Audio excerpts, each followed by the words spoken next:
Hello everyone, welcome to our YouTube channel electrical fingertips. दोस्तों, मैं आपका दोस्त और होस्ट अनीस आप सभी का अपने यूट्यूब चैनल पर तहे दिल से स्वागत करता हूं। दोस्तों, जैसा कि आपने थंबनेल में देख ही लिया होगा कि यूपीएससी ईएसआईसी जेईई का रिव्यू एंड एनालिसिस समथिंग है। जैसा दोस्तों आप जानते हैं कि आज के डेट में ही पेपर संपन्न हुआ। कल भी पेपर हुआ था 7 अक्टूबर के डेट में भी, और आज 8 अक्टूबर है। आज के डेट में भी इलेक्ट्रिकल वालों का यूपीएससी ईएसआईसी जेईई का पेपर संपन्न हुआ है। बहुत सारे सेंटर्स बनाए गए थे और बहुत सारे सेंटर्स पे बच्चों ने एग्जाम दिए, लेकिन आपको सबसे ज़्यादा इफेक्ट ये डालेगा कि जो पेपर था वो ऑफलाइन था। आपको ये जानकारी होनी चाहिए कि पेपर ऑफलाइन था, ऑफलाइन मोड में यह पेपर लिया गया यूपीएससी के द्वारा। तो आपको मैं बता दूं कि इसमें एग्जाम्स के जो पैटर्न्स थे, किस तरह से थे, कितने सवाल पूछे गए और कितने टाइम का ये कितने ड्यूरेशन का एग्जाम था। तो सबसे पहले आपको ये जान लेना चाहिए कि 120 नंबर का 120 क्वेश्चन थे समथिंग, ये आपको याद रखना है। दूसरी बात ये है कि इस पेपर के लिए 2 घंटे का टाइम दिया गया था। ठीक है, 120 क्वेश्चंस थे और 2 घंटे का टाइम दिया गया था। बाकी मैं आपको एक चीज़ बताऊं कि जो जो पेपर था कि पेपर का लेवल किस तरह से था।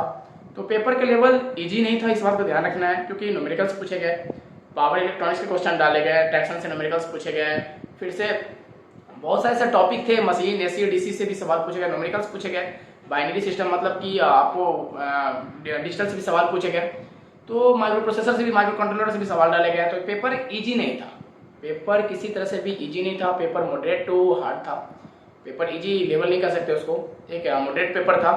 तो सबसे बड़ी बात यह है कि पेपर में जो क्वेश्चंस थे 120 और बच्चों ने कितने अटेम्प्ट लिए। तो सबसे इम्पोर्टेंट ये चीज़ है दोस्तों कि मैंने जितने भी बच्चों से रिव्यू लिए और मैंने जो क्वेश्चन उनसे पूछा, तो ऑलमोस्ट मैक्सिमम बच्चों ने यह बताया कि उनके जो अटेम्प्ट है, क्योंकि देखिए पहले बात तो आपको ये भी जान लेना है, इस पेपर में नेगेटिव 1/3 था। 1/3 नेगेटिव होने के कारण बच्चों ने थोड़े अटेम्प्ट लिए, ऐसे नहीं कि अटेम्प्ट नहीं लिए, लेकिन उन्होंने रिस्क थोड़ा कम खेला है। और जो बच्चों ने बताया, स्टूडेंट्स ने बताया कि कितना एवरेज उन्होंने अटेम्प्ट लिया है, तो एक एवरेज 95 to 100 बच्चों ने अटेम्प्ट लिया है। 95 to 100 जो मतलब जो अच्छे बच्चे, ज़्यादा कुछ अच्छे मेहनत किए थे, उन्होंने भी 100, 104, 105 इससे ज़्यादा अटेम्प्ट नहीं लिया है। तो मैक्सिमम अटेम्प्ट किसी किसी ने अगर 110 लिए हो तो अलग बात है, लेकिन एवरेज जो है 105, 100 से 105 के बीच ही रह गया है। इससे ज़्यादा बच्चों ने अटेम्प्ट नहीं लिया, क्योंकि आपको भी पता है कि 1/3 नेगेटिव था और यूपीएससी का पेपर है, डेट मीन्स ईजी तो होगा नहीं, ये भी बात आपको पहले पता होना चाहिए। पेपर को भी हम आपको एक बार दिखाने की कोशिश करेंगे, पेपर भी हम आपको पीडीएफ के थ्रू दिखाएंगे। और लेकिन सबसे पहले आप ये जान लीजिए कि जो ये 120 क्वेश्चन थे वो ईजी नहीं थे। चलिए, बहुत बच्चे ने ये सवाल पूछा मेरे टेलीग्राम वगैरह पे आके भी कि सर पेपर का लेवल जो था वो किस तरह से था, किस बच्चे ने क्या बताया कि मतलब उनका पेपर किस तरह से गया। देखिए, बात ये होता है कि अटेम्प्ट लेना और एक्यूरेसी दोनों में मतलब डिफरेंस जो है आसमान जमीन का है। तो एक्यूरेसी के साथ 95 मार देना और एक बिना एक्यूरेसी के साथ 115 टच कर देना, दोनों में बहुत अंतर है। तो हम बात करेंगे कि जो सही, जो एक एवरेज बच्चा जो एक अच्छा गुड स्कोर करके आया होगा, तो उस बेसिस पे बात करें। जो बच्चों ने बोला कि सर मेरे इतने सही अप्रॉक्स जा सकते हैं, तो उस बेसिस पर अगर हम बात करें तो बहुत बच्चों ने ये बताया सर मेरे 75 to 80 सही जा सकते हैं। डैट मीन्स बहुत सारे बच्चों का कहना ये है कि सर मैंने अगर 100 अटेम्प्ट ली है, डैट मीन्स उसमें से 80 मार्क्स आ जाने चाहिए कट कूट के। ऐसे कहने का मतलब है कि 80 सही हो जाने चाहिए, सही नंबर हो जाने चाहिए। तो बहुत सारे बच्चों का यही रिस्पॉन्स है कि 80 और 75 to 80 इतने सही उनके हैं। तो ज़्यादा मतलब वेरिएशन नहीं है इसमें, क्योंकि एवरेज से मॉडरेट पेपर नहीं था, एवरेज से हार्ड पेपर था। तो इस बात को ध्यान रखना है। हम आपको पेपर भी दिखाने की कोशिश करेंगे, आप एक बार पेपर भी देख लीजिए। चलिए पेपर दिखाते हैं आपको कि किस तरह के सवाल पूछे गए थे और कितने क्वेश्चन थे उनमें। जैसे मैंने आपको बोला कि पावर इलेक्ट्रॉनिक्स, ट्रैक्शन, इन सबसे भी क्वेश्चन पूछा गया है। तो चलिए आपको एक बार पेपर दिखाने की कोशिश करते हैं, थोड़ा फास्ट दिखाएंगे और आप पेपर देखने की कोशिश करेंगे। तो चलिए पेपर दिखाते हैं। तो चलिए दोस्तों, पेपर आपके सामने खुल चुका है। जो यूपीएससी ईएसआईसी जेईई का पेपर था, उसका पेपर मैंने एक बच्चे से मंगवाकर यहाँ पे सामने खोल लिया है और आप देख सकते हैं। लेकिन आपको सबसे बड़ी बात कि इसके आंसर्स पे नहीं जाना है, वो उसका पर्सनल आंसर है, उसका personal point of view of answer है। तो आपको इसके आंसर पे टच नहीं करना है, आंसर माइंड नहीं करना है। आपके आंसर सही हो सकते हैं, ऐसा नहीं कि आप इसे आंसर मैच कर ले और कहें मेरा आंसर गलत है ये वो, तो ऐसा कुछ नहीं है, वो उसका पर्सनल आंसर है। तो आप क्वेश्चन दिखा देता हूँ मैं। देखिए क्वेश्चन इस तरह से थे, आप देख सकते हैं। इंस्ट्रूमेंट से इंस्ट्रूमेंटेशन वगैरह से क्वेश्चन पूछे गए, फिर से कनेक्शन पे क्वेश्चन पूछे गए, इलेक्ट्रोमीटर पे मतलब मेजरमेंट, व्हीटस्टोन ब्रिज वगैरह भी पूछे गए, मतलब मेजरमेंट के भी क्वेश्चन अच्छे थे। आप देख सकते हैं जनरेटर से भी क्वेश्चन पूछे गए, डेट मीन्स कि आप यहाँ देख सकते हैं, फिर इधर क्वेश्चन देख सकते हैं आप। थर्मोडायनेमिक्स वगैरह से भी क्वेश्चन टच किए गए, मतलब यहाँ स्टेटमेंट बेस्ड। फिर से आप निकल बैटरी बेस्ड भी क्वेश्चन यहाँ पे टच किए गए हैं। तो मतलब कि बेसिक चीज़ें भी आपसे यहाँ पे सवाल में पूछे गए हैं, तो इसी को आप देख लेंगे। आप आंसर मैच करने की कोशिश नहीं करेंगे, क्योंकि ये उनका पर्सनल आंसर है, आपका आंसर भी सही हो सकता है, इनका आंसर भी सही हो सकता है, तो वो आप आंसर पे गौर नहीं करेंगे और ना खुद में नेगेटिविटी भरेंगे कि हाँ मेरा आंसर गलत हो गया। देख सकते हैं आर्मेचर रिएक्शन डेट मशीन से भी, एसी मशीन, डीसी मशीन से भी क्वेश्चन पूछा गया। आप देख सकते हैं series parallel resonance, RLC circuit वगैरह सबसे क्वेश्चन पूछा गया है। आप ये चीज़ भी देख सकते हैं, आर्मेचर रिएक्शन को भी इन्होंने डाला है। चलिए आपको और आगे बढ़ के दिखाते हैं कि किस तरह से क्वेश्चन उन्होंने पूछा। देख सकते हैं आप स्क्रीन पे क्वेश्चंस, मैं इसका पीडीएफ डाल दूंगा अपने टेलीग्राम ग्रुप पे, आप टेलीग्राम से वहाँ से डाउनलोड कर सकते हैं। और एक चीज़ याद रखिएगा, ये जो क्वेश्चन है आप एक बार इसको प्रैक्टिस कर लीजिएगा। जो भी जिस बच्चे ने यूपीएससी ईएसआईसी जेई का पेपर नहीं दिया है, सिर्फ यह सोच कर कि उनका कल पेपर देखिए कॉगिंग वगैरह से सवाल पूछे गए मशीन में, आप देख सकते हैं यहाँ पे कॉगिंग से पूछा गया। तो आज जिन बच्चों ने एग्जाम नहीं दिए हैं यूपीएससी ईएसआईसी जेई का पेपर, वो कोशिश करेंगे कि एसएससी के पेपर से पहले इस पेपर को एक बार लगा ले, ताकि उनका थोड़ा सा मनोबल बढ़ जाए और थोड़ा सा कॉन्फिडेंस भी बढ़ जाए न्यूमेरिकल टाइप के, क्योंकि न्यूमेरिकल टाइप के क्वेश्चन थे। देख सकते हैं आपकी न्यूमेरिकल टाइप के यहाँ पे क्वेश्चन इन्होंने पूछ लिया है, बहुत सारे न्यूमेरिकल भर दिए थे, तो आप इस चीज़ को देख सकते हैं यहाँ पे। तो इससे न्यूमेरिकल प्रैक्टिस आपका हो जाएगा, एक बार जरूर बना लीजिएगा। मैं तो यही सजेस्ट करूँगा कि आप एक बार इस पेपर को जरूर बना लीजिएगा। मैं इस पेपर का जो पीडीएफ है वो अपने टेलीग्राम पर डाल दूंगा, जिसका लिंक इसी वीडियो के डिस्क्रिप्शन बॉक्स में है। फिर आप देख सकते हैं यहाँ पे ट्रांसमिशन वोल्टेज पावर सिस्टम से क्वेश्चन पूछे गए। सब पावर सिस्टम का ये क्वेश्चन है, जहाँ पे डीसी अर्थ सिस्टम का जो वॉल्यूम ऑफ वायर का दिया गया क्वेश्चन यहाँ पे आप देख सकते हैं क्लियर, यहाँ पे क्वेश्चन थे। तो दोस्तों यही सब क्वेश्चन थे जो यहाँ पे कंडक्टेंस, इंडक्टेंस वगैरह, एडमिटेंस से भी क्वेश्चन पूछा गया है, ऐसे सर्किट से क्वेश्चन पूछा गया। मतलब क्वेश्चन का जो लेवल था बहुत ही अच्छा लेवल था, बहुत ही अच्छा क्वेश्चन पूछा गया है, ना इजी था, मॉडरेट टू हार्ड क्वेश्चन पूछा गया, क्योंकि न्यूमेरिकल का यहाँ पे वेटेज अच्छा था, आप देख सकते हैं। और यहाँ पे अच्छे क्वेश्चन फ्रेम हुए हैं, डायनोमीटर मेजरमेंट से क्वेश्चन अच्छे दिखने को मिले। यहाँ पे ज़्यादा क्वेश्चन तो मुझे मेजरमेंट से ही दिख रहे हैं, galvanometer, moving coil instrument, dynamometer type instrument, ये देख सकते। फिर ट्रांसफार्मर से क्वेश्चन पूछे गए, कॉइल से पूछे गए, मतलब बेसिक चीज़ से लेकर हार्ड की तरफ भी बढ़ाया गया। फिर से न्यूमेरिकल पूछा गया, आप देख सकते हैं क्वेश्चंस को। यहाँ पे क्वेश्चंस का लेवल मुझे अच्छा लगा, क्वेश्चंस अच्छे थे। वास्तविकता में ये सब क्वेश्चन बनाने में मन भी लगता है, अगर आपने मेहनत की है तो ये सब क्वेश्चन डेफिनेटली बनेंगे। कुछ क्वेश्चन उतना मुझे हार्ड नहीं लग रहा देखने में, लेकिन बच्चे ने कहा कि सर क्वेश्चन थोड़े हार्ड थे। देखिए ये क्वेश्चन एक ट्रैक्शन का था 61 नंबर, तो आप 61 नंबर का जो ट्रैक्शन है इससे आप टेंशन निकालने का था, तो आप निकाल सकते हैं WL² इस फॉर्मूले से भी क्वेश्चन निकाल सकते हैं, जो कि जैसैक का फॉर्मूला होता है। तो आप देख सकते हैं, मतलब जो एक मैं तो यही सजेस्ट करूंगा कि आप एक बार इस पेपर को जरूर बनाइएगा, ताकि आपका कॉन्फिडेंस बिल्डअप हो, क्योंकि न्यूमेरिकल पेपर अच्छा देखने को मिला।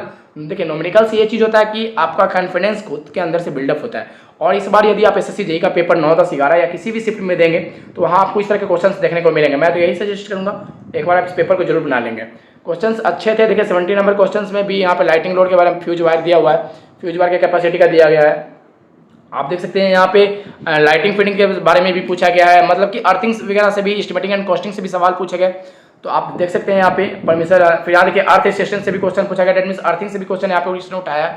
फिर से यहाँ देखिए logic gates, that means digital वगैरह से भी सवाल इसने उठाया, कंट्रोल सिस्टम से भी सवाल उठाया, आप देख सकते हैं। फिर आगे बढ़िए, देखिए प्रोटेक्शन से भी, सेफ्टी एंड प्रोटेक्शन से भी सवाल उठाया। Diode, that means power electronic से भी यहाँ पे सवाल इन्होंने पूछा, कंसीडर स्टेटमेंट बेस्ड पे, आप देख सकते हैं। फिर बढ़ते हैं नेक्स्ट, देख लीजिए आई रूल्स भी यहाँ पूछा हुआ है इन्होंने। देखिए मैं हर बार चर्चा करता हूँ कि आई रूल्स जरूर आप पढ़कर जाएं, क्योंकि मैंने बताया है एसएससी जेई आई रूल्स पूछ लेता है। मैंने आई रूल्स की पूरी वीडियो करवा रखी है, उसका पीडीएफ टेलीग्राम पे डाला हुआ है, आप वहाँ से चेक कर लेंगे प्लीज़। जिनके पास नहीं है वो टेलीग्राम पे मुझे मैसेज कर देंगे, तो मैं पर्सनल भी भेज दूंगा, लेकिन आप देख लेंगे इन सभी चीज़ों को। देखिए कंडक्टिविटी वगैरह भी पूछा गया है, यहाँ पे टेम्परेचर सेंसिटिविटी भी पूछा गया है। फिर से यहाँ से सोडियम वेपर लैंप का इफिशियंसी पूछा गया है, आप ये सब भी देख सकते हैं। चलिए आपको और क्वेश्चन आगे दिखाते हैं। यहाँ पे देखिए मोड भी पूछा गया है, देखिए सीधा आपको यहाँ पे सीधा क्लियर विजुअल होगा कि पावर इलेक्ट्रॉनिक्स से इन्होंने सवाल पूछ दिया। यहाँ पे 3 phase square wave, voltage square, inverter, floating phase, कितना मोड, ये सब सवाल पूछा गया। क्लास कम्यूटेशन से सवाल पूछा गया, SCR is called complementary commutation, सही है, कम्प्लीमेंट्री कम्यूटेशन सही है। फिर आगे देख लीजिए आप इस तरह के क्वेश्चन, SCR साइक्लो कन्वर्टर, मतलब क्वेश्चन एक अच्छा फ्रेम किया गया था। क्वेश्चन जो पढ़ने वाले बच्चे हैं उन्होंने डिफरेंटली बनाए होंगे और अच्छे क्वेश्चन स्कोर करके आए होंगे। चलिए क्वेश्चन बहुत अच्छा था, मुझे क्वेश्चन देखने में बहुत अच्छा लग रहा है। यहाँ एक देखिए, यहाँ पे आप देख सकते हैं माइक्रो कंट्रोलर, माइक्रो प्रोसेसर से भी क्वेश्चन इन्होंने डाल दिया है, आप देख सकते हैं माइक्रो कंट्रोलर का क्वेश्चन आपको दिख रहा है यहाँ पे। फिर मॉसफेट से यहाँ टच किया गया है, आप देख सकते हैं इस चीज़ को। चलिए बढ़ते हैं नेक्स्ट। चलिए देखिए यहाँ पे माइक्रो कंट्रोलर का फिर से क्वेश्चन है, मतलब micro controller, power electronics question में अच्छे, मतलब कि क्वेश्चन अच्छी तरह से फ्रेम किया गया है। मतलब किसी भी चीज़ को छोड़ा नहीं गया है, रैम रोम सबसे पूछा गया सवाल। ये क्वेश्चन एक अच्छा पेपर मुझे लग रहा है देखने में अभी तक अच्छा पेपर है, मतलब थोड़ा टफ है पेपर, इजी नहीं कर सकते क्योंकि पेपर में न्यूमेरिकल्स के साथ साथ पावर इलेक्ट्रॉनिक्स और माइक्रो कंट्रोलर टच कर देना, डैट मीन्स एक गुड पेपर है, अच्छा पेपर है। आप देख सकते हैं 98 हो गया, 181 देख सकते हैं। यहाँ पे इन्होंने रेसिस्टेंस के फॉर्म में भी कुछ पूछा हुआ है, आप इस चीज़ को देख लेंगे। पोर्सिलेन ग्लास मैचिंग भी कुछ पूछा है। तो ये पेपर है दोस्तों जो आप पेपर स्क्रीन पे देख सकते हैं। तो मैं तो यही कहूँगा कि ये सब जो पेपर देखें, न्यूटन से भी देखिए, ट्रैक्टिव एफर्ट मैंने अभी बोला कि ट्रैक्शन से सवाल पूछे गए थे, तो ट्रैक्शन से सवाल यहाँ पे इन्होंने दागे हैं, देखिए 104 नंबर क्वेश्चन में ट्रैक्शन से सवाल है। फिर से यहाँ अर्थिंग वगैरह से भी सवाल डाल दिया इन्होंने, earth plate test, lamp test, something question डाले हुए हैं, तो आप देख सकते हैं। और crest factor, scheduler speed, crest speed, ये सबसे भी सवाल है। इंस्टॉलेशन से भी सवाल डाला गया, आप देखते कुछ टेस्ट से भी सवाल डाले गए थे। Which one of the following test is conducted to identify the cable fault location for longer hidden cable routes especially underground where visual location is impossible. फिर से बाइनरी देखिए, मैंने बोला कि जैसे कि अभी बोला कि डिजिटल से भी सवाल पूछे गए, तो देखिए बाइनरी सिस्टम हेक्साडेसिमल से भी सवाल पूछे गए, आप देख सकते हैं क्लियर। फ्लिप फ्लॉप से भी सवाल पूछे गए हैं, डिजिटल का भी अच्छा वेटेज रहा। और उसके बाद नेटवर्क वगैरह से भी सवाल रहे, आप देख सकते हैं। फिर से यहाँ केबल का रेसिस्टेंस वगैरह भी पूछा, फिर से पावर से भी सवाल रहे हैं। डैट मीन्स की अच्छा ओवरऑल एक गुड पेपर मैं कह सकता हूँ इसे, क्योंकि स्कॉट के रेक्टिफायर मतलब टोटल टॉपिक को इसने टच किया है, किसी भी सब्जेक्ट को इन्होंने नहीं छोड़ा है, जो कि एक अच्छा पेपर मुझे लग रहा है। देखिए मॉसफेट आईजीबीटी पे कंपैरिजन वगैरह समथिंग दिया हुआ है, आप यहाँ देख सकते हैं। राइट साइड में आप देख सकते हैं डिजिटल से भी सवाल डाले हुए हैं।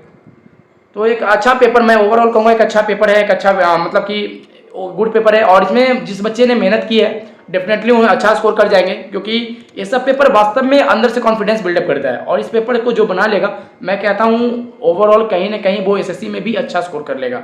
तो डेफिनेटली यही एक पेपर था जो कि बहुत अच्छा मुझे इसका पेपर का लेवल लगा, मेरे पर्सनल पॉइंट ऑफ व्यू से मेरे लिए तो ये पेपर बहुत अच्छा लगा। जिस बच्चे ने सच में वास्तव में मेहनत की है उसके रिजल्ट डेफिनेटली बनेंगे। तो चलिए मैं कोशिश यही करूंगा कि आप लोग इस पेपर को एक बार जरूर बनाएं, मैं आपको सजेस्ट करूंगा एक बार इस पेपर को जरूर बना कर जाएं, ताकि आपका कॉन्फिडेंस बिल्डअप हो। और कुछ पॉइंट जो आपको गलती लग रहे होते वो एसएससी में अगर यही सेम चीज़ पूछ दे तो आपका वहाँ सही हो जाए। देखिए इस पेपर से एक ही चीज़ सीखने को है कि अगर इसमें से कुछ भी क्वेश्चन, एक दो क्वेश्चन भी वहाँ पेपर में लड़ गए, तो अगर जो क्वेश्चन आप यहाँ गलती करने वाले थे, कम से कम इस पेपर से तो आप वहाँ सही कर जाएंगे। तो चलिए इस पेपर को मैं अपने टेलीग्राम पर डलवा दूंगा, आप वहाँ से जरूर अटेम्प्ट लेंगे। चलिए फिर मिलते हैं नेक्स्ट वीडियो में, तब तक के लिए थैंक यू, जय हिंद।